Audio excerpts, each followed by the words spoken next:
महोदय, मैं समझता हूँ कि मुंबई के बारे में वास्तव में हमारी कठिनाई है। उनके बारे में महाराष्ट्रवासियों और मुंबई के दूसरे लोगों द्वारा कई दलीलें दी गई हैं। महाराष्ट्रवासियों की दलीलों में काफ़ी जोर है। मुझे इसके बारे में कोई शक नहीं है। दुर्भाग्य से मुझे दूसरों की दलीलों में भी जोर अनुभव होता है।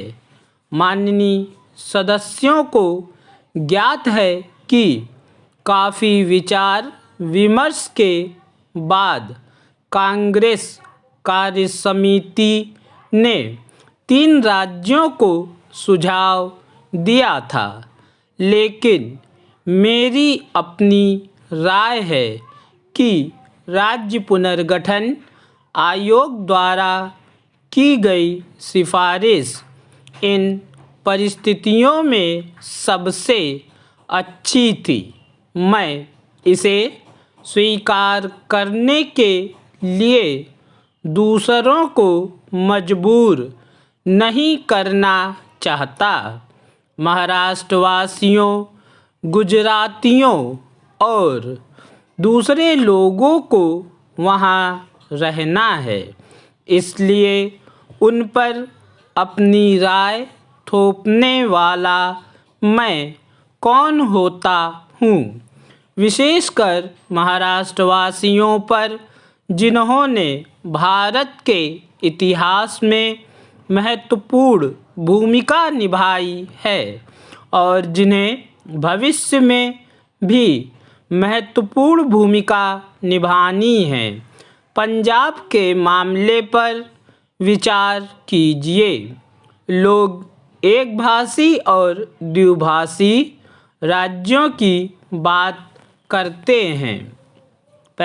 मैं किसी भाषा को जो महत्व देता हूँ, उस पर पहले ही बल दे चुका हूँ और पंजाब के संबंध में मैं पंजाबी भाषा को जो महत्व देता हूँ, उस पर बल देना चाहता हूँ।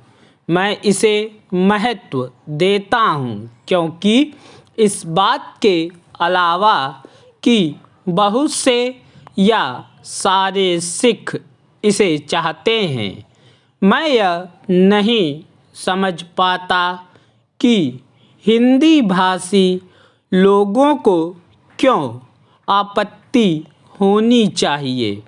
हमारी विचारधारा सबको समा लेने वाली होनी चाहिए। इसके अतिरिक्त किसी भाषा के छोटे मोटे किसी वर्ग में एक खास संस्कृति की वृद्धि को दर्शाते हैं। पंजाब के लोकगीत पंजाबी संस्कृति का अत्यधिक महत्वपूर्ण अंग है। तथापि मुझे इस बात से कोई सरोकार नहीं कि गुरुमुखी लिपि में पंजाबी भाषा में प्रौद्योगिकी पर कितनी पुस्तकें लिखी गई हैं।